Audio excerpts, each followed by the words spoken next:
Rev up your engines!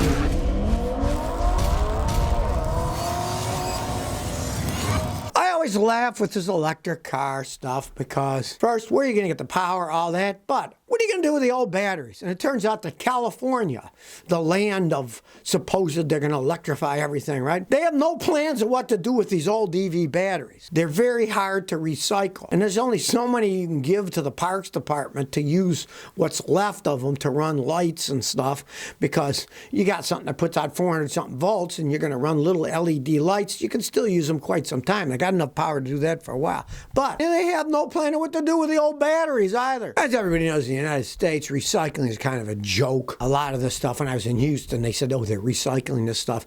Then you go to the ship channel, all you see is these giant piles of plastic that they're obviously loading on ships and taking somewhere else or dumping in the ocean. The actual recycling, a lot of it's just a joke. And as a guy in California says, this is an expert, there still aren't enough people who understand retired batteries well enough to responsibly handle them. And of course there isn't, because there's no industry for this thing. They're very hard to recycle. They're very caustic. All the dangerous chemicals and heavy metals that are dangerous, you can't just throw them around. The heavy metal pollutes the water. And of course, hilariously enough, California has the most strict legislation for environmental damages. So you're going to have the most electric cars. You're also going to have the strictest rules of what you can do with the pollution when you're done with the things. And then one of the problems I've cited is once the vehicle's out of warranty, it's very difficult to track where the batteries go, what happens to the batteries. It's just another perfect example of they come up with an idea. Electric cars, oh, great for the environment, blah, blah, blah. But then all the downsides, oh, well, we don't know what we're going to do about that. We don't know where we're going to get the charging stations.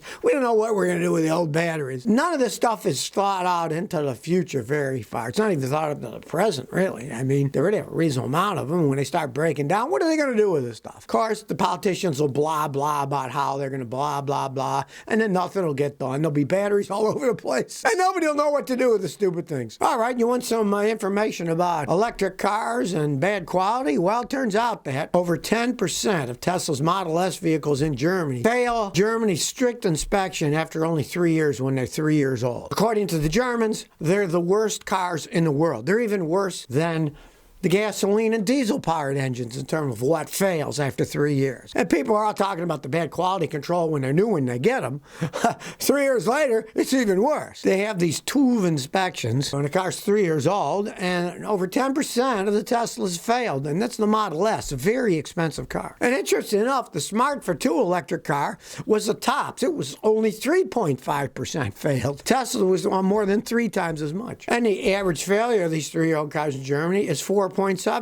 So Tesla's twice as bad as the average. Everything from electrical problems, suspension system problems, they're not just very well built vehicles. That guy in the Netherlands that bought a small fleet of them because they got some rule that you can only have electric cars drop off and pick up people at their airport because they want to be green. And the guy's suing them for millions because his kept breaking so much he was losing money. And he said, I'll never buy any more Teslas. These things just don't hold up. Then they say, well, you drive them hard. And they said, well, we got Mercedes-Benzes.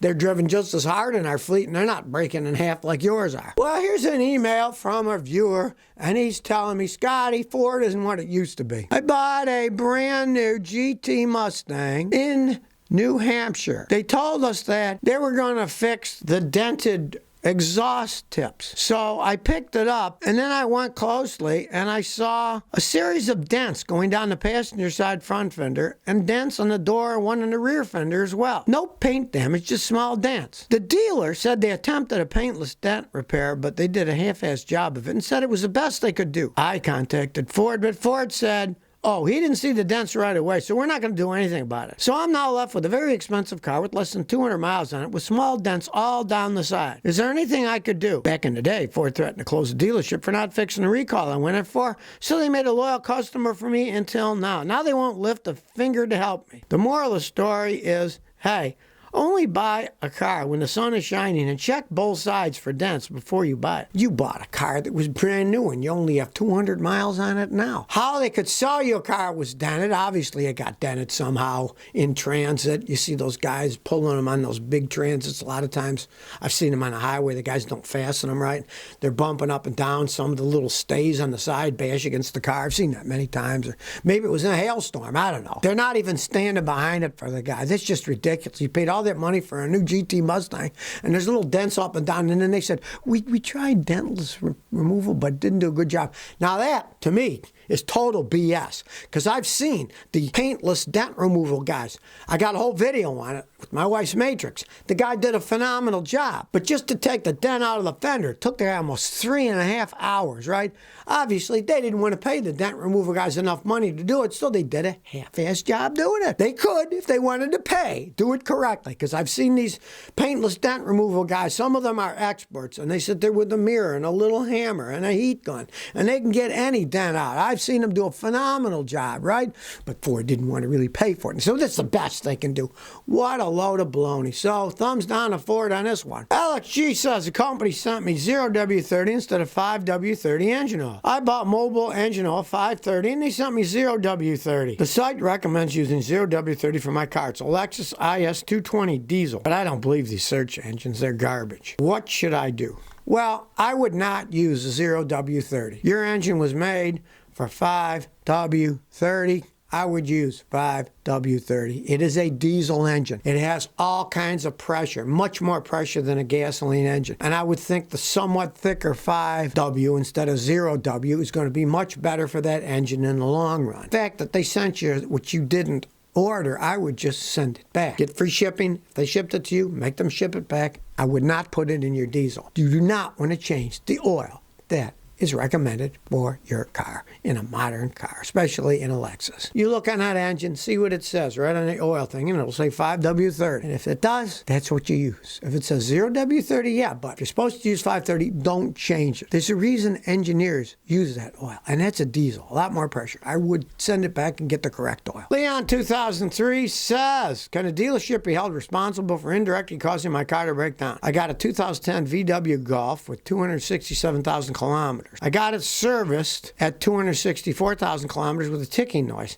They said it was a loud exhaust, but 5 days later, the timing chain doesn't work. It has zero compression. Could the dealership be responsible for this? As far as I know, they didn't even attempt to diagnose the ticking noise. Okay, well, here's the problem. You had it serviced with 264, and now it's got 267. That's 3,000 kilometers later. You could never prove anything. I mean, it's just bad mechanics saying, oh, that's your exhaust. Obviously, the noise was the timing chain rattling around inside, and they didn't diagnose it right, and I see that all the time. Often, there's a big gap between the service writer that you talk to and the actual mechanics that fix it. A lot of times the mechanics hate the service writer. Favored mechanics that they give the money jobs, and the other mechanics are like, well, this guy's an idiot. Sometimes they deliberately screw up to make the service writer look bad in the hope that he'll get fired and they'll get a better one. I've known guys that work in dealerships, and they'll often do that. They'll say, that guy's a jerk, so let's make him look like a fool. Maybe they'll get rid of him and get somebody better. They didn't do it right. They didn't analyze it right, but there's no way you're going to get him to be held responsible for 3,000 kilometers later. They'll just blah, blah, blah. Oh, it's an old engine and it broke. Yeah, and that's why it broke, because it was the chain was clanking around making a noise, and they just misdiagnosed it. And it's not that hard to diagnose that stuff these days. You watch my video, Finding the Source of Car Noise, of Scotty, and you'll see we have listening devices. We can stick the devices everywhere and pinpoint a sound like that in 5 minutes. They were just too lazy to do it, which is typical at a dealership.